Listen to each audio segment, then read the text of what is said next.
واضح نظر آ رہا ہے کہ امریکی صدر ٹرمپ کی جارحانہ خارجہ پالیسی، دھمکیوں اور فوجی طاقت کے ذریعے عالمی سطح پر اپنے مطالبات منوانے کے لیے پریشر ٹیکٹکس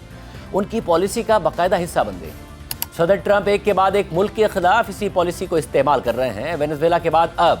ایران میں بھی ٹرمپ کے حملے کے امکانات پہلے سے بڑھ گئے ہیں، اور اس سلسلے میں امریکہ کا اہم بحری کیریئر اسٹرائک گروپ متعدد سپورٹنگ جنگی جہازوں کے ساتھ مشرق وسطیٰ پہنچ گیا ہے، اور ایران بھی کسی ممکنہ حملے کی صورت میں سخت جوابی کارروائی کی دھمکیاں دے رہا ہے اور فوجی مشقیں کر رہا ہے، جبکہ خود امریکہ کے اہم علاقائی اتحادی واضح کر رہے ہیں کہ وہ ایران کے خلاف کسی حملے کے لیے اپنی سرزمین یا فضائی حدود استعمال کرنے نہیں دیں گے۔ پہلے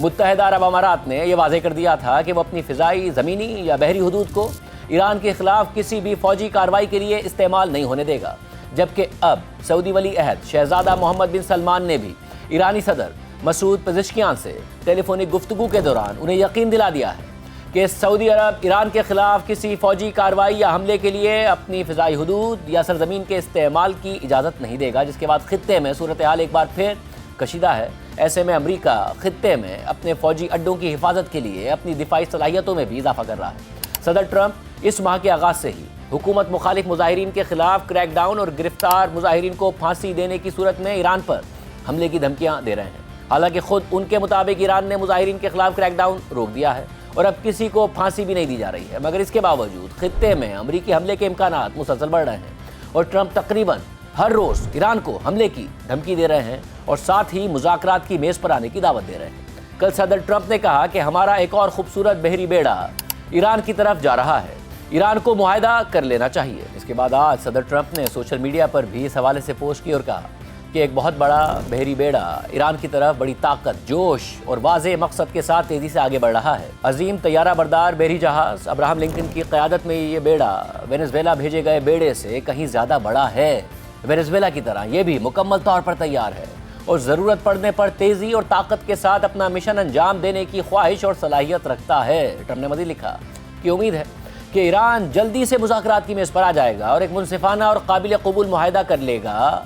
اس کے پاس کوئی جوہری ہتھیار نہیں ہوگا، ایسا معاہدہ جو تمام فریقوں کے لیے بہتر ہو۔ وقت تیزی سے ختم ہو رہا ہے، یہ نہایت اہم لمحہ ہے۔ جیسا کہ میں نے ایران کو پہلے بھی کہا تھا معاہدہ کر لو، انہوں نے نہیں کیا، اور پھر آپریشن مڈ نائٹ ہیمر ہوا جس میں ایران کو بڑی تباہی کا سامنا کرنا پڑا۔ ٹرمپ نے مزید لکھا کہ اگلا حملہ اس سے کہیں زیادہ شدید ہوگا، ایسا دوبارہ ہونے نہ دیں۔ اس سے پہلے امریکی نیوز ویب سائٹ ایکزیوس نے صدر ٹرمپ سے ہونے والی گفتگو کا حوالہ دیتے ہوئے لکھا تھا کہ صدر ٹرمپ نے پیر کو ایک انٹرویو میں ایکزیوس کو بتایا کہ ایران کے ساتھ صورتحال غیر یقینی ہے کیونکہ انہوں نے خطے میں ایک بڑا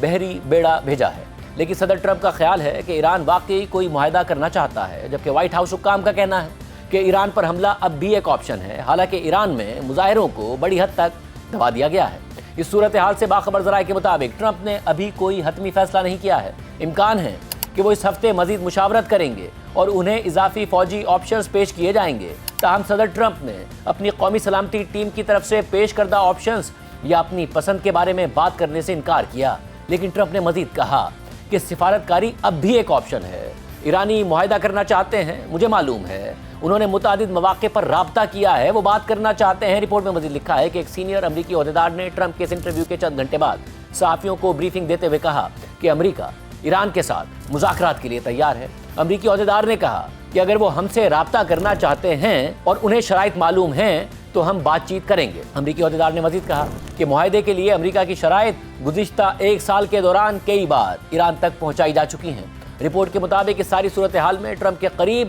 کچھ زیادہ سخت گیر امریکی حکام نے ان سے کہا ہے کہ وہ اپنی ریڈ لائن کو نافذ کر دیں، جس کا وعدہ انہوں نے ایرانی مظاہرین کی مدد کرنے اور ایرانی حکومت کو سزا دینے کے لیے کیا تھا، جبکہ ٹرمپ انتظامیہ کے دوسرے اراکین نے اس حوالے سے سوال اٹھا دیا ہے کہ تہران پر بمباری کرنے سے امریکہ کو آخر کیا حاصل ہوگا، اور یہ اراکین اس بات میں زیادہ دلچسپی رکھتے ہیں کہ ایرانی حکومت کی کمزوری کو استعمال کر کے کسی معاہدے کے لیے دباؤ ڈالا جائے۔ امریکی حکام کا کہنا ہے کہ کسی بھی معاہدے میں ایران سے تمام افزودہ یورینیم ہٹانا، ایران کے لانگ رینج میزائلز کے ذخیرے کی حد مقرر کرنا، خطے میں پراکسیز کی حمایت کرنے کی ایرانی پالیسی میں تبدیلی اور ایران کے اندر یورینیم کی آزادانہ افزودگی پر پابندی شامل ہونی چاہیے۔ ایسے میں ایرانی حکام کا کہنا ہے کہ وہ بات چیت کے لیے تو تیار ہیں، لیکن انہوں نے ان شرائط کو قبول کرنے کا کوئی اشارہ نہیں دیا۔ اس ساری صورتحال میں امریکی فوج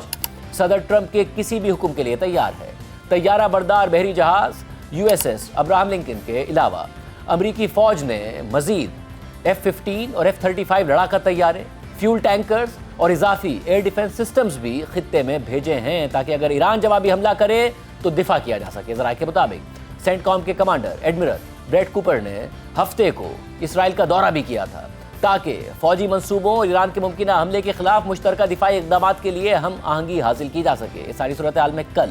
اسرائیلی وزیر اعظم نیتن یاہو نے بھی ایک تقریب سے خطاب کرتے ہوئے کہا کہ اگر ایران نے اسرائیل پر حملہ کرنے کی سنگین غلطی کی تو ہم سخت جواب دیں گے۔